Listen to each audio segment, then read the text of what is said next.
Assalamualaikum warahmatullahi wabarakatuh. Hai Sobat Horor, kali ini aku bakal bawain cerita dari Gundul Silir yang berjudul Weling. Gak usah basa-basi lagi, langsung aja kita mulai. Ketika tangismu masih terlihat olehku, walau kau tak tampak lagi pada mereka. Weling, sebuah cerita dari Gundul Silir, based on true story. Ini ceritaku tentang seorang temanku yang meninggal dalam kecelakaan tragis. Seorang teman yang sudah bagaikan saudara untuk kami semua, teman sekelas di masa STM. Hari ini seperti biasa, aku berangkat bekerja di kantor konsultan perencana. Kantor yang sama di kawasan Semawis depan kampus. Tak ada firasat apapun, rutinitas yang sangat biasa. Matahari pun tampak cerah, tak sedikit pun menampakkan raut kesedihannya. Aku segera memulai pekerjaanku. Sampai tengah hari setelah istirahat, ada sebuah pesan SMS di HP-ku. Pesan kabar duka dari nomor HP temanku, SM. Dari pesan yang kubaca mengatakan, "Innalillahi, telah meninggal saudara kami SM pada hari ini tanggal sekian jam sekian. Dan tak lupa memohon doa di akhir pesan." Saat itu aku mengira itu hanya pesan bercanda dari SM, karena pesan SMS itu dari nomor telepon SM juga. Aku sempat membalasnya, "Jangan bercanda kayak gitu bos, gak baik." Tapi tak ada balasan sama sekali. Aku masih berpikir positif saat itu, walaupun tak memungkiri jantungku mulai berdetak tak karuan. Aku masih mengira itu hanya bercandaan SM. Ya, karena beberapa hari yang lalu, aku masih berkomunikasi dengan SM. Masih bercanda dengannya, menanyakan kabarnya melalui SMS dan pesan FB. Masih kutunggu beberapa saat balasan dari SM, tapi tetap tak ada balasan. Justru ada pesan masuk lain dari teman dekatku yang juga sekelas denganku waktu STM. Teman kembarku yang selalu mendengarkan celotehanku tentang hal goib. Dia menanyakan apakah aku dapat pesan dari SM. Perasaanku mulai tak menentu. Kukira SM hanya bercanda saja padaku. Aku mulai memastikan dari FB-nya FM. Ternyata sudah banyak ucapan duka membanjiri FB-nya. Seakan tak percaya, aku hampir menelpon semua teman sekelasku yang ada di kontak HP-ku. Kami semua masih belum percaya. Sampai ada satu teman kami yang langsung memastikan ke rumah SM. Dan benar saja, kabar ini bukan bercandaan SM. Bagai tersambar petir di siang bolong, aku tak bisa lagi membendung tangisku. Di depan kantor, aku hanya bisa menangis sendiri dengan rasa bingung yang teramat sangat besar. Langit pun tak ingin meninggalkan momennya. Cahayanya meredup menjadi hitam pucat. Tetesnya seolah tak akan terbendung lagi. Aku yang masih syok dan kebingungan harus bagaimana, kuputuskan untuk segera pergi ke rumah SM. Di tengah hari yang berubah gelap itu, aku meminta izin pada atasanku. Dengan suara serak menahan tangis, untuk pulang lebih awal agar bisa bertakziah. Setelah mendapatkan izin, aku segera berlari ke jalan raya untuk naik bis menuju rumah SM. Tak kalah terburu-buru, hujan pun seakan ingin cepat-cepat turun dan mencurahkan semua tampungannya. Hujan saat itu tiba-tiba sangat lebat hingga membuat jalan-jalan banjir. Yang lebih tak biasa lagi, yang tadinya langit gelap menjadi cerah, nampak cahaya matahari bersama hujan yang sangat lebat. Perasaanku makin tak karuan melihat fenomena ini. Biasanya jika hujan bersama matahari begini, yang turun hanya hujan gerimis kecil. Tapi kali ini berbeda. Aku naik bis hanya sampai perempatan menuju jalan pusat kota. Sebelumnya aku sudah janji bertemu temanku yang lagi naik sepeda motor dan akan memboncengkanku sampai ke rumah SM.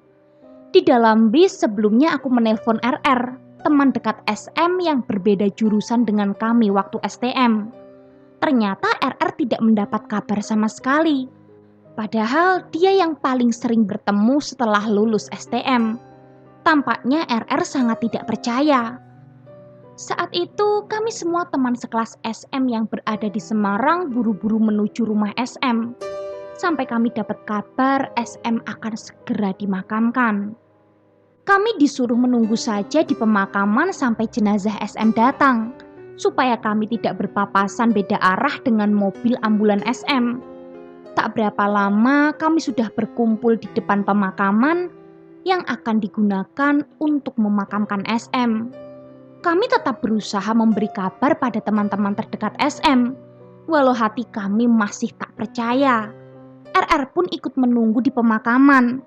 Cukup lama kami menanti sampai azan asar berkumandang, namun jenazah SM belum juga sampai. Kami memutuskan untuk sholat asar bergantian supaya saat jenazah SM tiba, ada yang memberi kabar ke musola yang tidak jauh dari pemakaman. Sampai jam 4 sore ada kabar ambulan yang membawa jenazah SM sudah sampai di perjalanan. Kami menunggu di depan pemakaman dengan air mata yang tak sanggup lagi kami bendung. Aku memperhatikan gerbang masuk pemakaman. Sudah nampak sesosok pocong berwajah pucat berdiri di sisi kiri tempat wudhu pemakaman. Pukul 4:30 sore akhirnya jenazah SM tiba di pemakaman. Memang jarak antara rumah SM saat itu cukup jauh dari pemakaman. Itu dikarenakan di pemakaman ini juga disemayamkan ibu SM yang lama meninggal sejak SM berusia 3 tahun. Dulu SM waktu kecil memang tinggal di daerah dekat pemakaman ini. Dan beberapa kali berpindah rumah saat SMP dan terakhir STM. Ayahnya membuat rumah di ujung barat kota Semarang. Karena hari semakin sore, pemakaman segera dilangsungkan dengan cepat dan khidmat. Saat itu aku berusaha menenangkan RR yang terus menangis terisak. Walaupun aku juga tak bisa membendung air mata. Sesaat aku melihat sekitar, melihat para pelayat dengan mata sembab mereka, melihat ayah SM dengan wajah pucat dan sendunya, dan satu sosok yang tertangkap dalam penglihatan lainku. Sosok perempuan yang sangat aku kenal, berdiri di samping sebuah makam, memakai jaket kulit berwarna merah, celana jeans biru dengan rambut terurai seperti biasanya. Dia tampak sangat sedih dan menangis, memandang arah liang lahat yang belum ditimbun oleh tanah. Ya, aku melihat sosok SM yang berdiri menangis memandang kami semua dari belakang kerumunan pelayat. Aku mencoba meyakinkan penglihatanku lagi, bahwa itu memang sosok SM, atau paling tidak jin yang menyerupainya. Kupicingkan mata agar lebih terlihat jelas sosok SM ini. Ternyata benar, itu memang SM. Wajahnya pucat, terus menangis dan kepalanya terus mengalir darah segar. Darahnya mengalir hingga membasahi jaket dan celana jeansnya. Aku berbisik pada temanku PR. PR, kok aku lihat SM di situ ya? Masa? Di mana? Di situ. Sambil menunjuk dengan tangan disembunyikan ke arah makam tempat berdirinya SM. Kemudian PR berbisik pada salah satu temanku AX yang tadi lebih dulu ke rumah SM untuk memastikan kabar. AX pun pindah di sampingku dan bertanya padaku, "Kamu lihat SM?" "Iya itu, tapi kok aneh ya, SM kok nangis, terus dia pakai jaket merah kulit sama celana jeans biru." "Loh Teh, itu kan baju yang dipakai SM pas kecelakaan tadi." "Masa? Yakin kamu? Kamu tahu dari mana?" Aku tadi sempat bicara langsung sama bapaknya dan lihat langsung baju yang digunakan dia saat kecelakaan. Bajunya dimasukkan wadah dan akan ikut dikuburkan bersama jenazahnya. "Ayo sini, kita mendekat ke liang lahatnya. Nanti bajunya itu pasti akan ikut dimasukkan." Aek mengajakku agar lebih mendekat ke sisi liang lahat. Dan benar saja, setelah jenazah SM diletakkan pada posisinya, baju yang masih berlumuran darah yang sudah mengering itu ikut dimasukkan ke dalam liang lahatnya. Baju yang sama persis kulihat dipakai pada sosok SM. Aku bertanya lagi pada AX. Yang luka apanya sih? Kok sampai dia meninggal? Katanya kepalanya pecah teh. Tadi aku juga lihat, mukanya sudah dijahit penuh sampai ke atas kepala. AX lalu menunduk menahan kesedihannya. Mendengar ucapan AX, air mataku tak dapat kubendung lagi. Mungkin darah yang terus mengalir dari sosok SM yang kulihat karena luka parah di kepalanya. Tapi aku masih bertanya-tanya, kenapa tangisnya seolah sangat pedih? Biasanya aku melihat sosok yang sudah pergi hanya diam atau tersenyum. Tak seperti biasanya pula, kenapa sosok SM masih memakai baju yang sama persis pada saat dia kecelakaan? Aku terus bertanya dalam hati, apa yang sebenarnya yang ingin SM sampaikan sebelum ajalnya menjemput? Proses pemakaman terus berlangsung ditutup dengan doa. Waktu sudah menjelang maghrib, kami segera keluar pemakaman. Karena agak cemas, aku mendekat ke makam tempat berdirinya sosok SM sebelumnya. Kata salah satu temanku, itu adalah makam ibunya SM. Saat itu, kulihat dia sudah berpindah mendekat ke perkuburan yang masih basah dan harum bunga. Kulihat sosok SM mendekat melihat ayahnya yang masih tertahan di depan pusaranya. Melihat ayahnya yang masih berdoa dan tertunduk penuh kesedihan mengantarkan putrinya yang malang. Tak disangka putrinya yang paling beliau sayang harus pergi secepat ini. Bahkan pergi di usia yang kurang lebih sama saat ibunya meninggal dulu. Ditambah kepergiannya juga sama, karena kecelakaan bermotor. Sosok SM masih terlihat menangis terseduh, sampai kami semua sudah keluar dari pemakaman. SM hanya berdiri melihat kami yang satu persatu keluar meninggalkannya sendirian di pemakaman. Aku mengatakan sesuatu kepada sosok SM. Jangan menangis, kami menyayangimu. Kemudian kami berlalu. Kumandang azan maghrib pun sudah memanggil kami yang muslim untuk segera bersujud kepadanya. Menumpahkan segala kesedihan hati kami dengan sujud kepadanya. Kami sudah tak sanggup bercakap banyak. Hanya diam dan merencanakan masih akan ke rumah SM sampai 7 hari ke depan. Selesai sholat, kami segera berpamitan untuk pulang ke rumah masing-masing. Dan kami pun saling memberi pesan agar hati-hati di perjalanan. Jangan lupa saling memberi kabar ketika sampai di rumah. Ini kami lakukan karena rasa saling khawatir kami, mengingat kecelakaan yang telah dialami SM. Esok harinya sesuai janji, sore hari sepulang kerja, kami pergi ke rumah SM bersama-sama. Sampai di sana, kami segera ikut duduk dan mendoakan SM bersama dengan ibu-ibu dan bapak-bapak tetangga SM. Oh, sungguh hal yang tidak kuharap lagi. Aku masih melihat sosok SM. Dia berdiri di ujung tenda yang tidak begitu tersentuh cahaya lampu. Redup, tapi aku yakin itu sosok yang sama yang menyerupai SM. Bahkan tangis isaknya terdengar jelas di telingaku.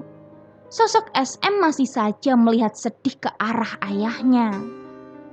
Tampaknya ayahnya yang masih fokus berdoa di samping beberapa orang yang terlihat akrab dengan ayahnya.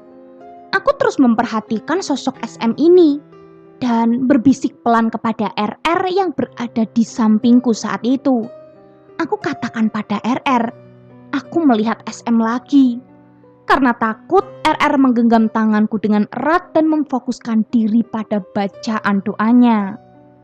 Selesai acara doa di hari pertama ini, kami tidak langsung pulang serentak bersama bapak-bapak dan ibu-ibu sekitar. Kami duduk sebentar menunggu ayah SM yang masih sibuk dengan tamu-tamu.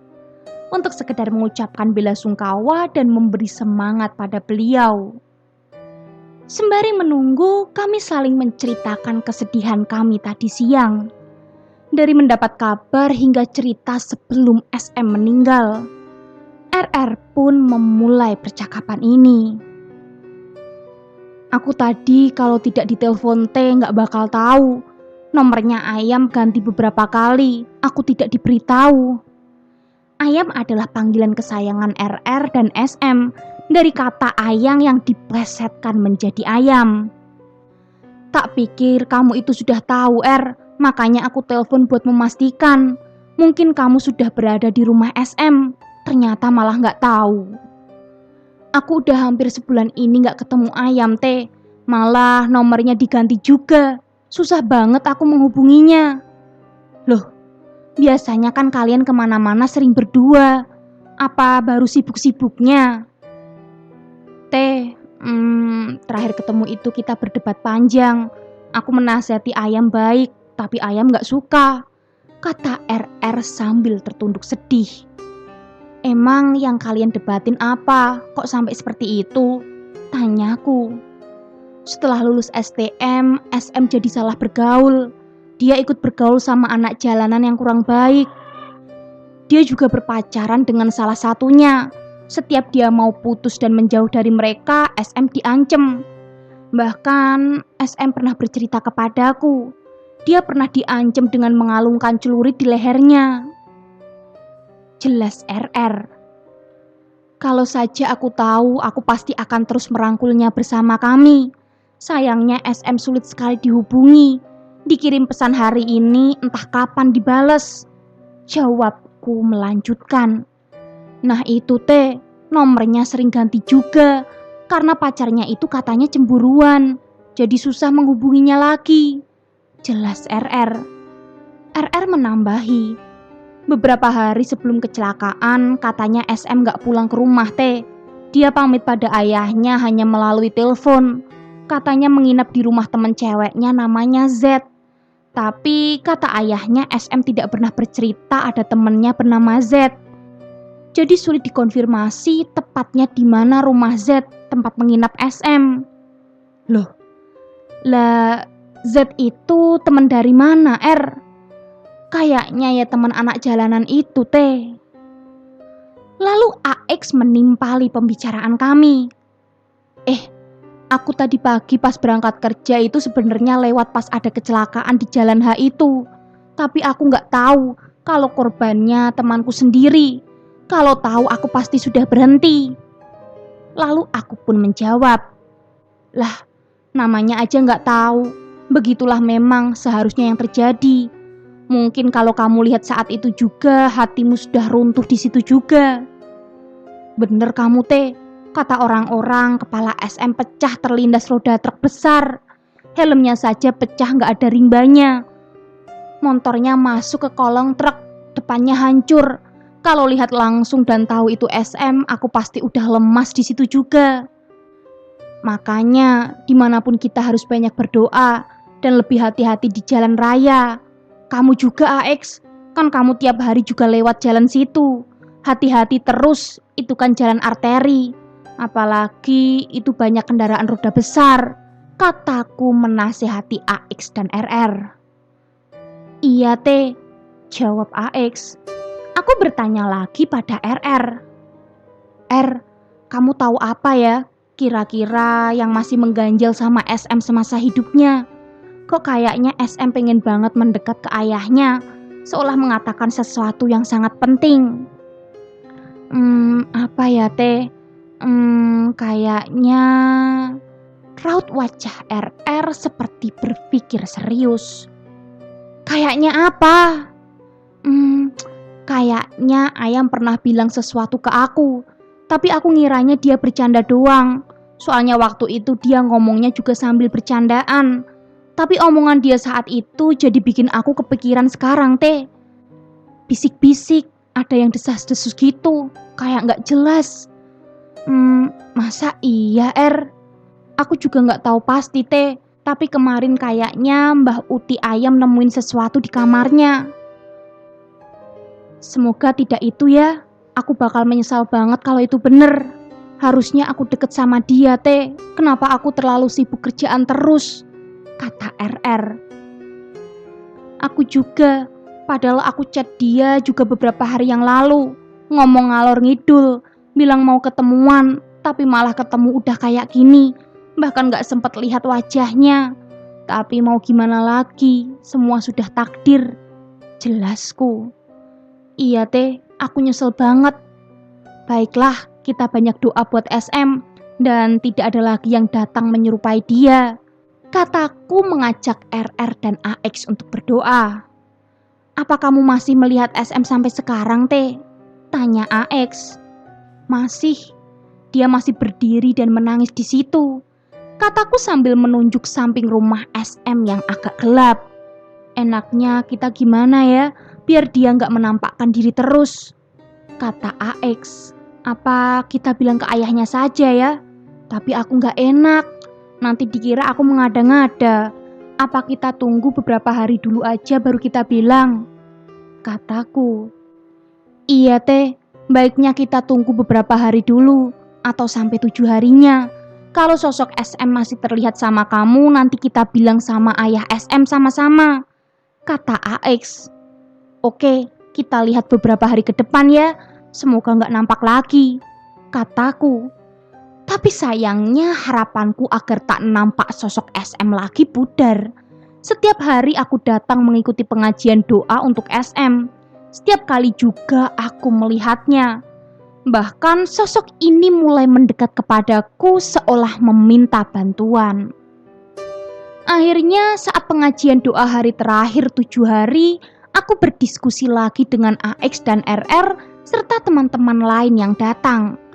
Kami putuskan untuk berbicara kepada ayah SM.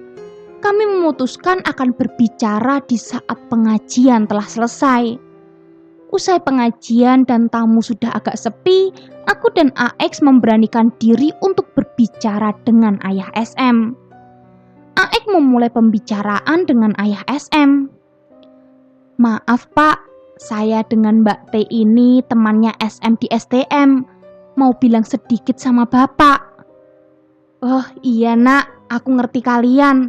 Aku juga tahu kalian teman STM SM. Dari kemarin ikut mengajikan SM. Terima kasih ya nak. Iya, sama-sama pak, kataku dan AX berbarengan. Maaf pak, Mbak T mau bilang sedikit boleh? Kata AX. Oh iya nak, sini ngomong aja. Ada perlu apa?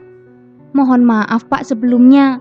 Beberapa hari ini aku melihat sosok yang mirip dengan SM datang terus ke rumah ini. Mukanya sedih, menangis. Maaf pak bila keliru. Kamu juga bisa lihat yang seperti itu ya nak, kata bapak SM dengan wajah yang tunduk sejenak dan sedih. Iya pak, maaf kesalahannya. Tidak nak, tidak salah kamu. Jangan khawatir, bapak tidak menyalahkanmu. Masalahnya bukan hanya kamu yang melihat. Aku juga sudah dibilangi sama omnya SM itu. Omnya SM juga bisa lihat. Yang kami lihat SM pakai baju saat dia terjatuh kan. Dia nangis terus. Sambil menunjuk omnya SM yang duduk tak jauh dari kami berbincang. Omnya pun membalas dengan senyum dan anggukan. Bener pak. Dengan rasa tak percaya dan keheranan, aku pun menjawab perkataan bapak. Lalu bapak tiba-tiba bercerita. 3 hari sebelum SM kecelakaan, SM telepon bapak malam-malam nak.